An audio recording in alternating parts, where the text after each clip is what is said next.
नमस्कार। आज का विषय है किशनगढ़ चित्रकला शैली। राजस्थानी चित्रकला की किशनगढ़ शैली कलात्मक एवं सुंदरता की दृष्टि से अपना एक महत्वपूर्ण स्थान रखती है। किशनगढ़ राज्य में इस चित्रकला शैली का जन्म हुआ। किशनगढ़ जयपुर तथा अजमेर के मध्य स्थित है। 1611 में किशनगढ़ की स्थापना जोधपुर के राजा उदय सिंह के पुत्र किशन सिंह ने की थी और इन्हीं के नाम पर यह किशनगढ़ कहलाया। जोधपुर के राठौर शासकों के साथ यहाँ के शासकों के वंशीय संबंध होने पर भी किशनगढ़ कला क्षेत्र में मारवाड़ की चित्रकला के प्रभाव में नहीं रहा, बल्कि यहाँ पर एक स्वतंत्र चित्रकला शैली का उदय हुआ। यद्यपि किशनगढ़ में बहुत पहले से प्राचीन समय से ही चित्र बनते रहे, लेकिन चित्रकला का शैलीबद्ध विकास राजा सामंत सिंह के समय हुआ, जो हिंदी काव्य साहित्य में नागरी दास के नाम से प्रसिद्ध हैं।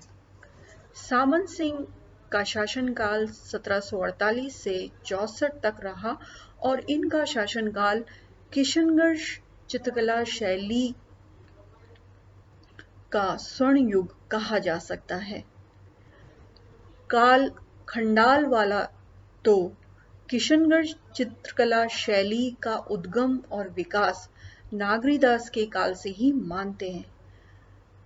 यद्यपि इनका यह कथन अतिशयोक्तिपूर्ण हो सकता है, लेकिन इस बात से इनकार नहीं किया जा सकता कि चाहे किशनगढ़ में परंपरागत रूप से चित्रों का अंकन बहुत पहले से ही हो रहा था, लेकिन यहाँ की चित्रकला शैली में परिपक्वता सामंत सिंह के काल से ही आई।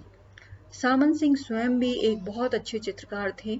उनके द्वारा बनाए गए 4 चित्र किशनगढ़ दरबार के संग्रह में आज भी उपलब्ध हैं और उन पर लिखी प्रशस्ति से ज्ञात होता है कि यह चित्र सामंत सिंह के द्वारा अल्प आयु में ही बना लिए गए थे।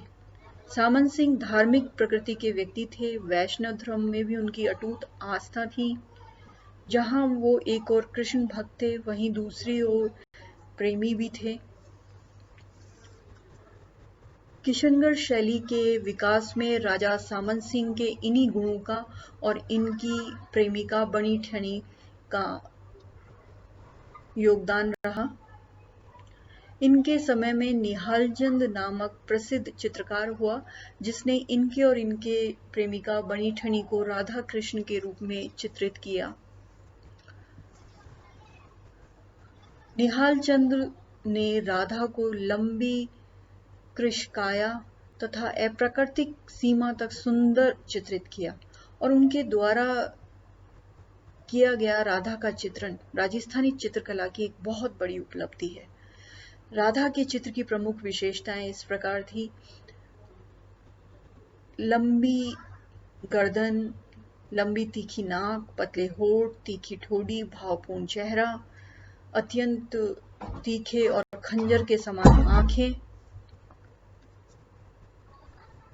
नाक के नीचे लटकता हुआ मुक्ताफल, ललाट की शोभा बढ़ाता चूड़ामणि तथा ऊंची नारंगी रंग की चोली पर पतली ओढ़नी विशेष रूप से उल्लेखनीय है। सामंत सिंह के संरक्षण में उच्च कोटि के चित्रकार निहाल चंद के द्वारा प्रारंभ की गई इस शैली उनकी मृत्यु के बाद भी चलती रही और जिसे हम पिछवाई पर देख सकते हैं। किंतु फिर भी धीरे धीरे तत्कालीन कला चातुर्य तथा सौंदर्य लुप्त होता दिखाई देता है। 1820 के पश्चात पुरुष आकृतियों में परिवर्तन आने लगा। पुरुष आकृतियां लंबी एवं पतली के स्थान पर पौरुषपूर्ण एवं बड़ी मूंछों से युक्त बनाई गई। आजकल इस शैली की प्रगति रुक सी गई है। फिर से पुराने विषयों का पुनर्चित्रण होने लगा है। किशनगढ़ शैली की विशेषताएं। किशनगढ़ चित्रकला शैली का विकास विशेष रूप से राज दरबार में हुआ तथापि इस शैली के चित्रों में विषयों की विविधता हमें देखने को मिलती है। प्रारंभ से ही इस शैली के विषय आखेट दृश्य, दरबार तथा व्यक्ति चित्रों तक ही सीमित रहे। नागरीदास के समय में राधा और कृष्ण चित्रों के प्रिय विषय बने, अतः गीत गोविंद, भागवत पुराण तथा बिहारी चंद्रिका पर आधारित कई चित्र बनने लगे। कृष्ण लीला यहाँ के चित्रों का मुख्य विषय रहा। चित्रों में अधिकांशतः अमिश्रित रंगों का प्रयोग किया गया। पृष्ठभूमि में हरे रंग का आधिक्य रखा गया। रंगों की दृष्टि से पीला, लाल, सफेद, नीला, गुलाबी, सुनहरा तथा नारंगी रंग अधिक काम में लिया गया। प्रकृति चित्रण में कमल से भरे सरोवर, पक्षियों की पंक्तियां, फूलों से भरे उपवन, आकाश में तारे और चंद्रमा इस शैली की विशेषता रही। नारी सौंदर्य का प्रदर्शन भी इस शैली की प्रमुख विशेषता है। स्त्रियों का मुख आकृति मेवाड़ शैली के समान भारी नहीं है।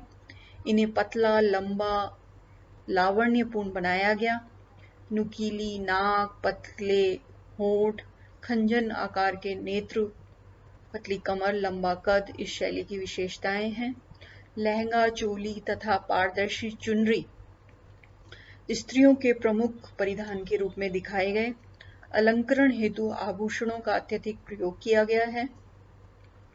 नाक का आभूषण अनोखे ढंग का है, इसे बेसरी कहते हैं। आभूषणों में मोतियों का भव्य चित्रण इस शैली की एक और विशेषता है। पुरुषों के वस्त्रों में लंबा जामा, पजामा या धोती, सिर पर पगड़ी तथा कमर में पटका दिखाया गया है। कृष्ण को पीले वस्त्रों में चित्रित किया गया है। स्त्रियों के वस्त्रों में विभिन्न रंगों का प्रयोग किया गया है। इस शैली के चित्रों पर पुष्टि मार्ग का प्रभाव दिखाई देता है। भक्ति रस में लीन हो चित्रकार ने आत्मा एवं परमात्मा का प्रतीक राधा और कृष्ण को माना है। सच्ची आत्मा अभिव्यक्ति लिए हुए किशनगढ़ चित्रकला शैली के चित्र सजीव प्रतीत होते हैं। धन्यवाद।